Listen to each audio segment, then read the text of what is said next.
going on, everybody? This is dkdynamite, and tonight we're going to be diving deep yet again into the lore behind Black Ops 6 Zombies, as there are several secrets that many people aren't talking about in regards to DLC 3 The Mansion, and even for future experiences beyond that. Definitely stay tuned. But as a reminder, this video is all about connecting the dots. Whether you're a hardcore Zombies fan or just someone trying to piece together the story, I've got you covered here in this video, and of course over on the Detonated Codex, with every piece of the Dark Aether storyline thus far, including the Tomb. So let's start off with the ending cutscene from the Tomb. Unlike previous maps, this one skips any of the normal fluff, for better or worse. Instead, the action jumps right in. Our crew recovers the artifact from the Dark Aether Nexus, then in a flash of white, the scene shifts into what looks like SAM's digitized mindscape, or some sort of hologram that she's displaying for them. Inside this mindscape, SAM lays out the plan in straightforward language. She needs the artifact delivered directly to her location under the mansion. Yes, that is correct. We finally have confirmation that the next DLC map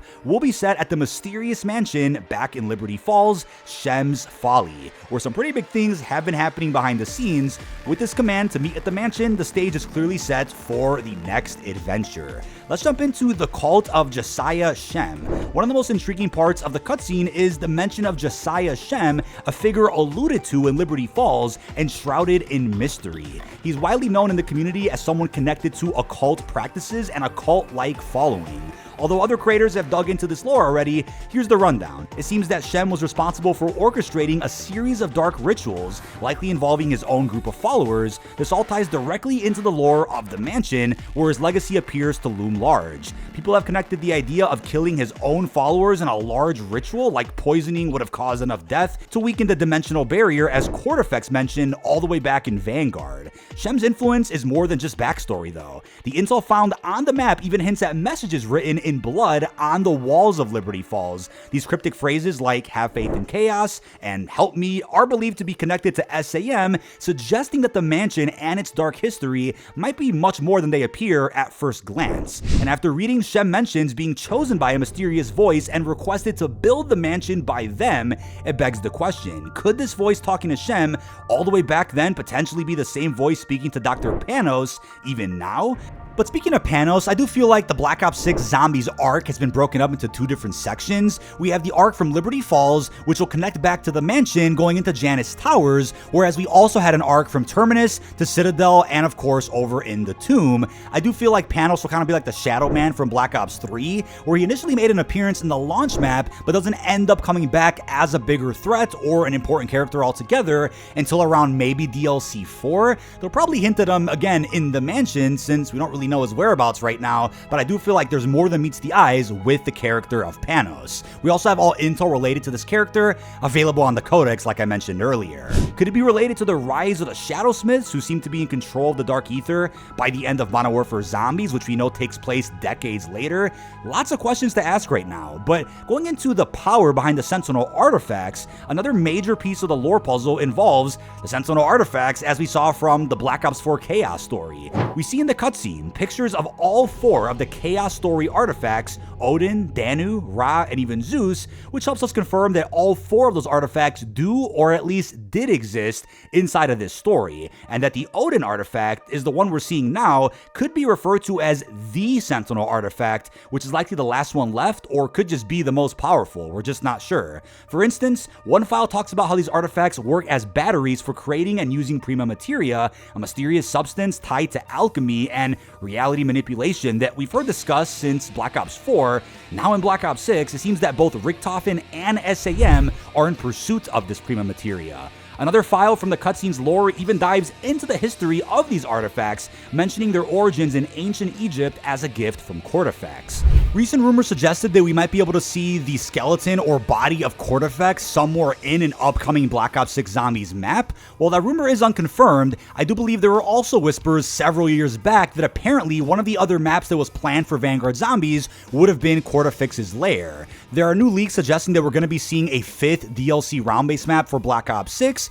Could it be possible they end up reusing elements from a cancelled Chaos map from BO4, or even a cancelled Vanguard map that could help further the story yet bridge it together all at the same time before the release of what is likely to be a futuristic Black Ops 2 sequel that we know is also going to have another iteration of zombies. These details collectively hint at a grand, interconnected story where the Dark Ether has been influencing humanity across different eras, including during the events of even the Chaos story. But as far as SAM's manipulation and their hidden agenda, let's talk about that. So in the digital mindscape, we are given lots of interesting dialogue and detail that allow us to get a better picture of her plans and mental states. While she appears to be guiding us to the mansion, there are plenty of hints that her motives aren't entirely pure. For example, she mentions needing the artifact for saving Sam, but that is a plan that involves using elements found only at Liberty Falls. This choice of location is no accident. This is where she is too, and where she trapped Richtofen inside of the Dark Ether. What makes things even murkier is that we have pointed out some inconsistencies in her story.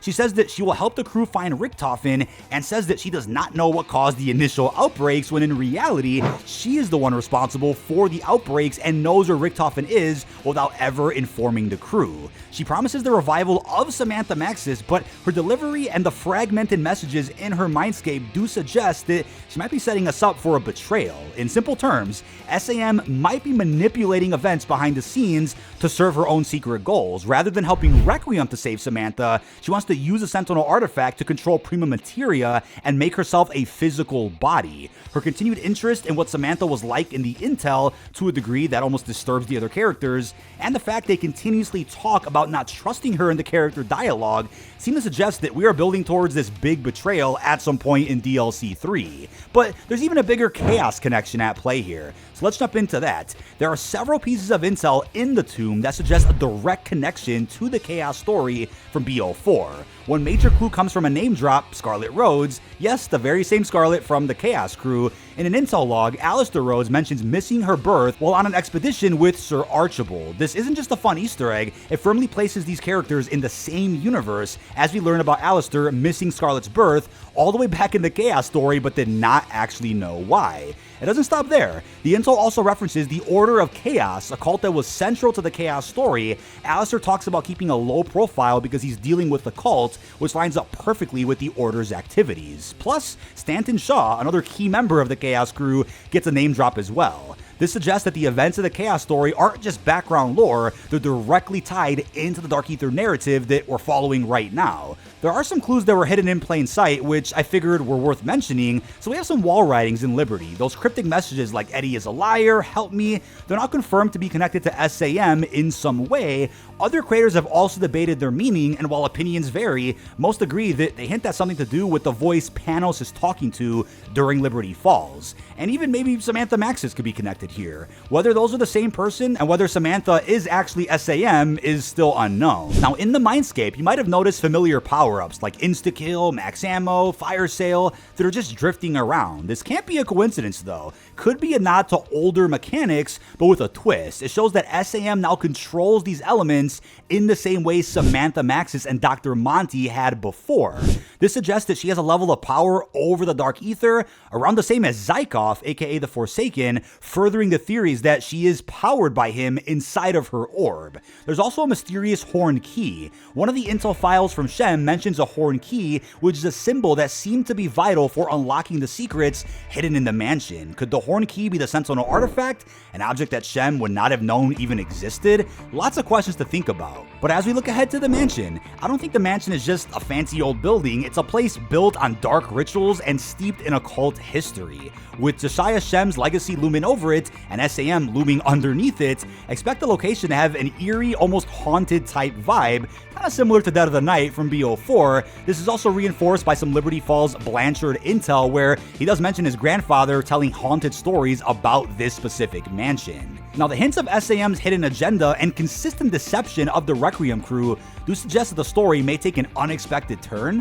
While she calls us to the mansion, there's a growing suspicion that she might be playing all of us for her own gain. This could lead to a major showdown showdown where loyalties are questioned and we end up shifting to the side of Richtofen, saving him from the Dark Ether and battling with SAM. Now, everything in the lore is really building towards a climatic moment, whether it's facing off against SAM, uncovering the truth behind the Sentinel artifacts, or delving into the mansion's secret labs. It's clear that the next DLC is set up to be one of the most exciting chapters yet, and sets us up for a grand finale, likely at the Janus Towers. But I hope this breakdown helped clarify some of the key lore points and got you as hyped as I am for what's coming next. Again, there were quite a few secrets you may have missed from the ending of the tomb, or various pieces of intel that you may not have read up on. If you like this video, drop a thumbs up, share your thoughts in the comments below, and don't forget to subscribe for more updates as the Dark Ether story unfolds. With that being said, really hope you've enjoyed, and peace out, everybody.